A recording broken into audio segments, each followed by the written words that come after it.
Welcome back to Mr. Vaughn's classroom. Before we get started, I'd like to ask you to please hit the subscribe button and give this video a thumbs up. Today we're looking at Unit 5, Introduction to Exponential Functions. We are currently on Lesson 12, Reasoning about Exponential Graphs, Part 1.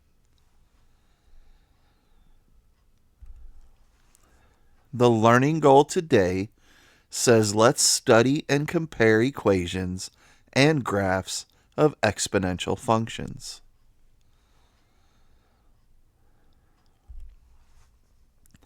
We have two learning targets today.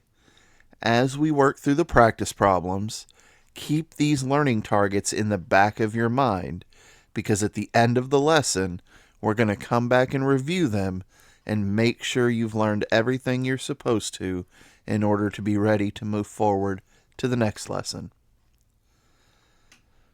Learning target number 1 says I can describe the effect of changing A and B on a graph that represents f of x equals A times B to the power of x. Learning target number 2 says I can use equations and graphs to compare exponential functions.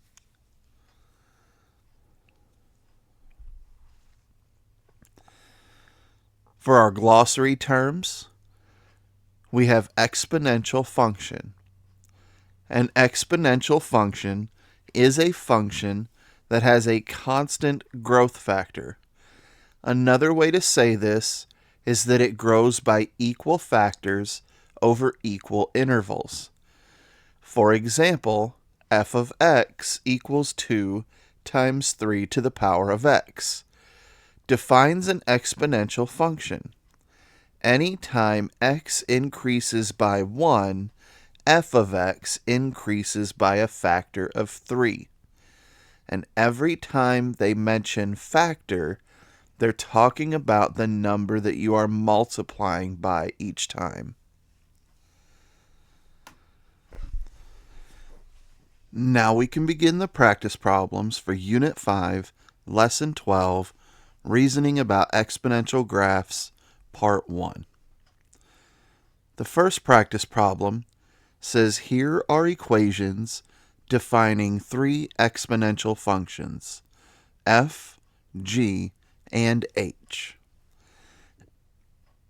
f of x equals 100 times 3 to the power of x. G of x equals 100 times 3.5 to the power of x. And h of x equals 100 times 4 to the power of x. Number 1, which of these functions grows the least quickly? Which one grows the most quickly? Explain how you know. If I am trying to find how fast the functions are growing, I want to compare the growth factors. So in these equations, let's say that the growth factor is going to be circled in red. So in the first one, 3 is the growth factor. In the second one, 3.5 is the growth factor. And in the third one, 4 is the growth factor.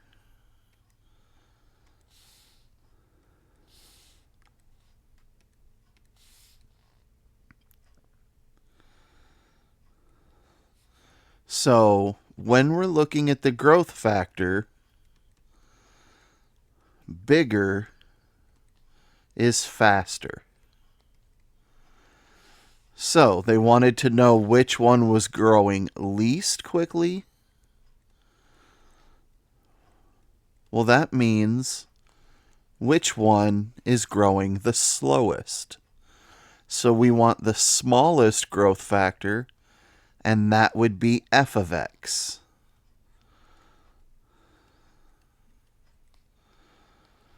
If we want to know most quickly,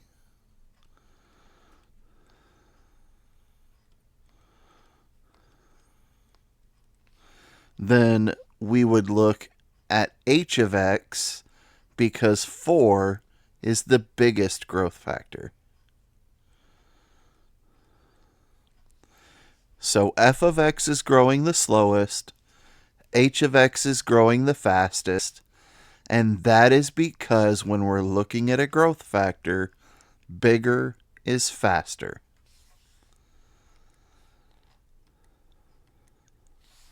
Number 2.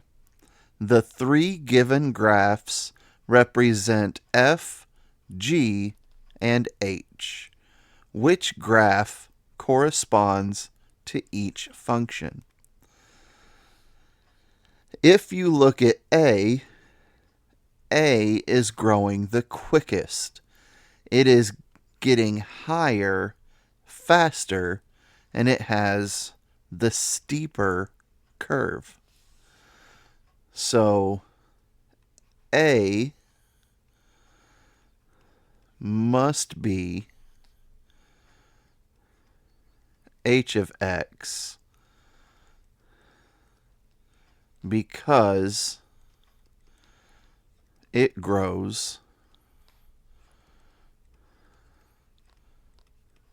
fastest.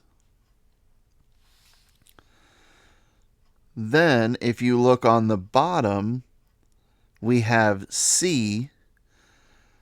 The line for C is growing the slowest. It does not grow as much, and it takes longer to not grow as much. That means C must be f of x, because it grows slowest. And that means we only have one left. That is the green line for B. It's in the middle, so it must be g of x. So B must be g of x, because the growth rate is in the middle. So again, the number with the exponent is your growth factor. Your growth factor tells you how quickly it's growing. The bigger the growth factor is, the faster it's growing. The smaller the growth factor is, the slower it's growing.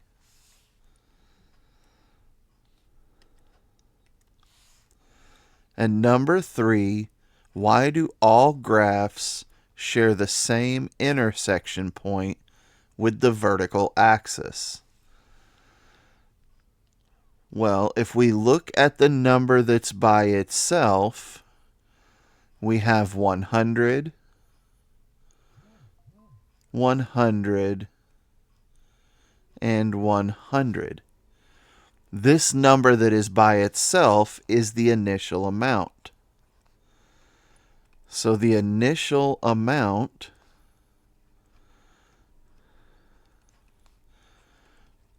for all 3 functions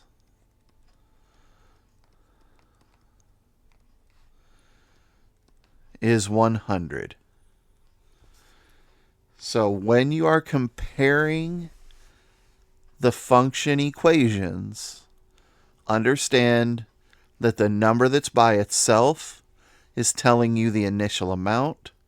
So when you're comparing that number that's by itself in each one, what you're actually doing is comparing those initial amounts.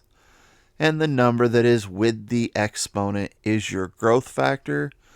So when you are comparing those numbers with each other, you're comparing which one is growing faster and which one is growing slower. If you have any questions about this practice problem, please leave a comment below and I'll get back to you with any assistance I can offer.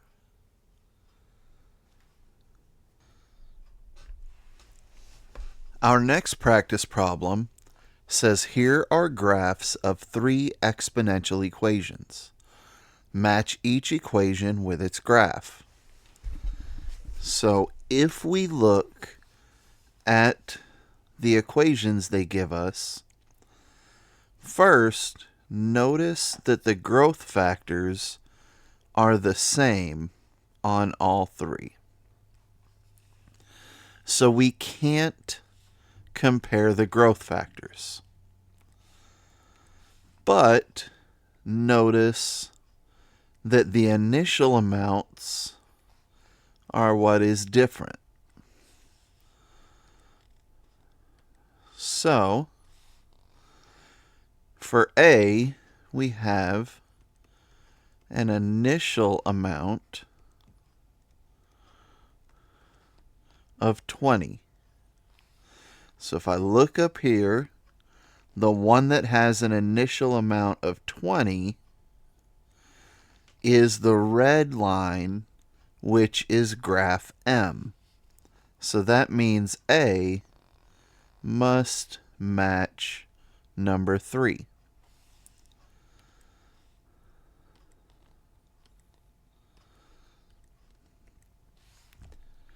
On B, we can see that the initial amount is 50.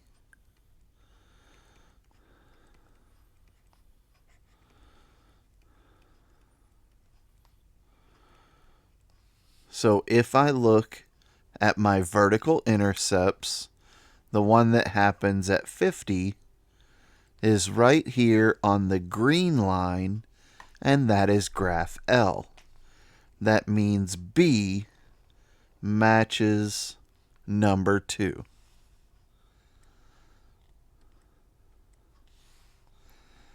And finally, on C, we can see that the initial amount is 100.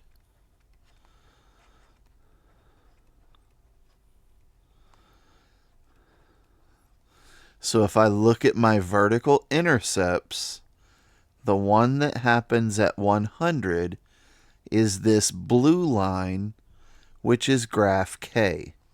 So that means C must match number 1. So again, we have to remember that the number by itself is your initial amount or your vertical intercept, and the number that is with the exponent is your growth factor, and that tells you how quickly it grows. If you have any questions about this practice problem, please leave a comment below, and I'll get back to you with any help I can offer.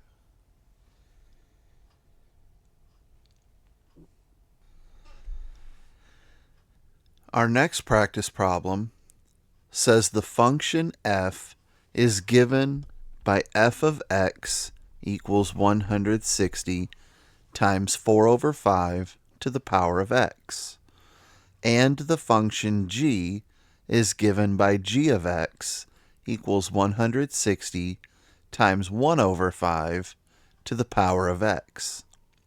The graph of f is labeled by A, so it's the blue line. And the graph of g is labeled C, so that is the red line. If B, the green line, is the graph of h, and h is defined by h of x equals a times b to the power of x, what can you say about a and b? Explain your reasoning. So, the first thing I would talk about is A. The number by itself is the initial amount. So A is the initial amount. It's the same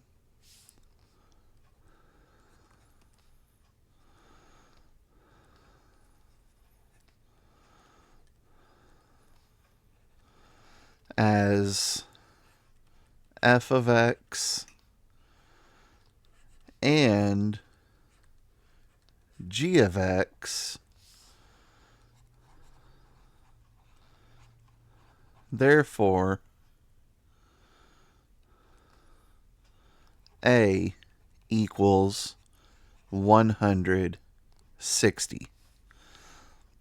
Because A equals 160 in f of x and A equals 160 in g of x.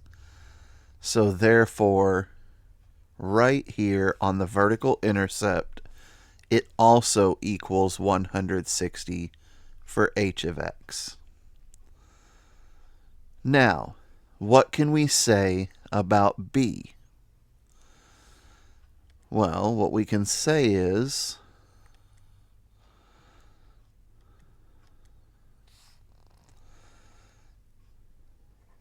A equal, or B, change up which variable we're talking about here. B equals 1/5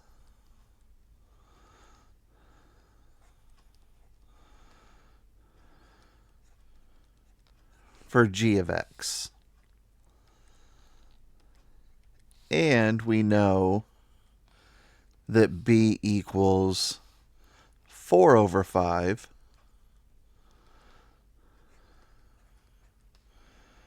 for f of x.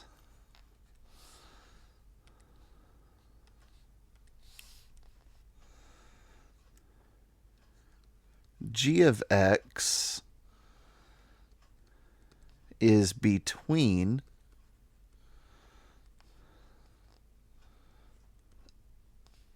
or not g of x, h of x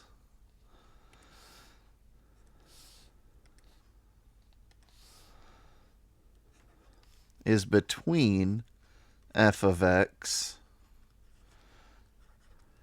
and g of x. So its growth factor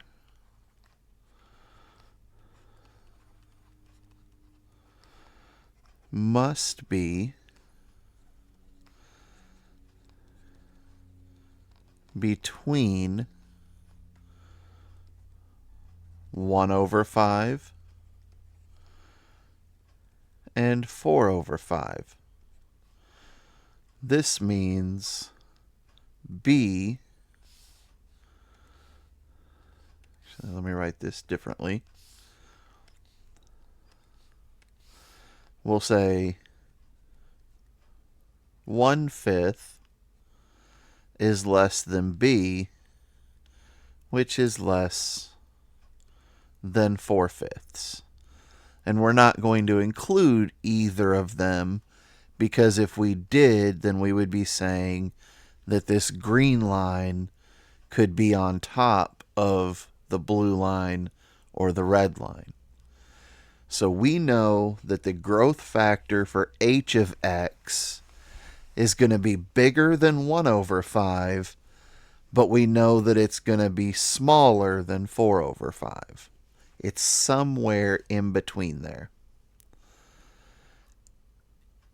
So when we are comparing A, we are comparing the initial amounts, we are comparing their vertical intercepts, and in this case, all three have the same vertical intercept.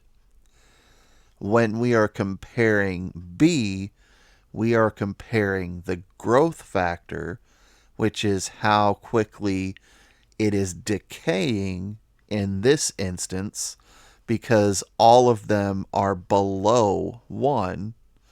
So now we have to know which one is decaying the quickest, and that is going to be g of x. Which one is decaying the slowest? That is going to be f of x. And then we know that since h of x is somewhere between those two, then its growth factor must be between the growth factors of those other two. If you have any questions about how to solve this practice problem, please leave a comment below and I'll get back to you with anything I can offer to help you out.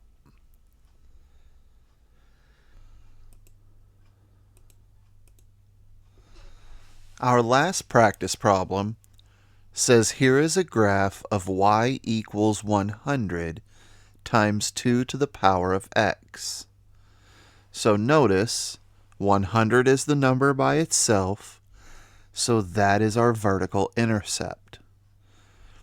2 is the number with the exponent, therefore 2 is the growth factor, and that is what we're multiplying by each time. So we are doubling the y every time x increases by 1. It says on the same coordinate plane, number 1, sketch a graph of 50 times 2 to the power of x and label it a. So for this one, we can see that the initial amount is going to be 50. So I'm going to put my point for the vertical intercept. Now the growth factor is still 2, so we are doubling y every time x increases by 1. So 50 times 2 becomes 100. 100 times 2 becomes 200. 200 times 2 becomes 400, and 400 times 2 becomes 800. And then we can join our points.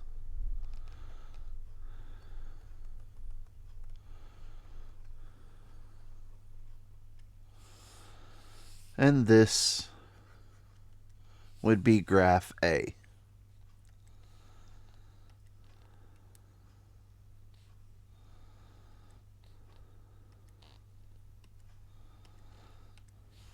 Next, number 2 says sketch a graph of y equals 200 times 2 to the power of x and label it b. So this time we can see that 200 is the initial amount. So I'm going to go to the vertical axis and plot my vertical intercept at 200. The growth factor is still 2, so we are still doubling it each time. So 200 times 2 would be 400. 400 times 2 would be 800. And then 800 times 2 would be 1,600, which goes off the graph.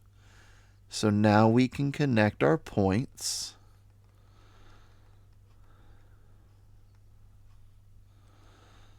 And we would label this one B. So again, the number by itself is your initial amount. It is your vertical intercept. You can plot your point for your vertical intercept, and then the number with the exponent is your growth factor.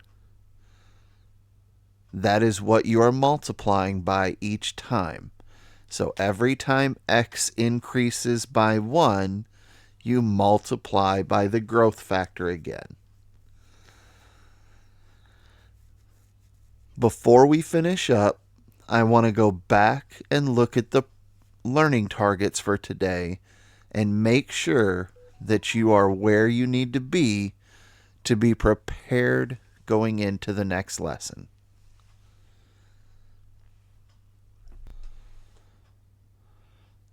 So before we end this lesson, I just want to review the learning targets.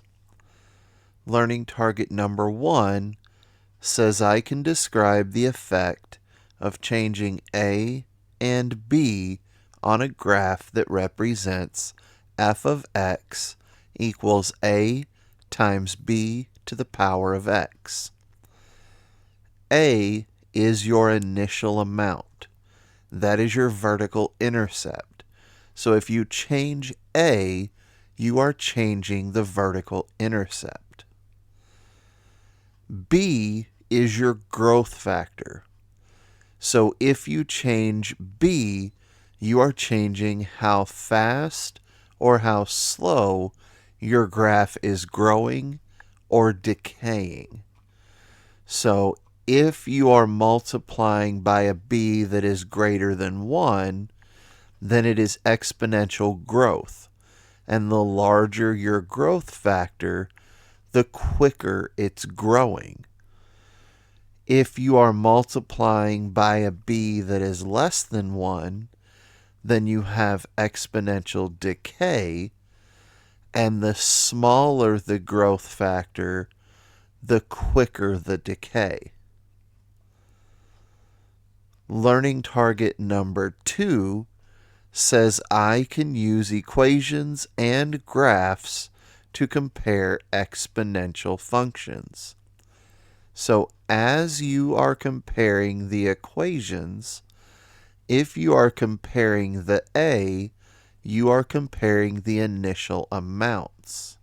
So you are comparing their y-intercepts or their vertical intercepts. If you are comparing the B part of the equations, then you are comparing their growth factors, and you are comparing how quickly they are growing or how quickly they are decaying. If you are comparing the graphs, then when you are comparing the vertical intercepts, you are comparing their A portions. And if you are comparing how quickly they are growing, or if you are comparing how quickly they are decaying, then what you're actually looking at is their growth factors, or their B part of the equations. If you feel comfortable making both of these statements, then you're right where you should be moving into the next lesson. If you still have any questions or need any help, please leave a comment below and I'll get back to you with any assistance I can offer. If you found this video helpful, I ask that you please hit the subscribe button and give this video a thumbs up. I look forward to seeing you in the next lesson.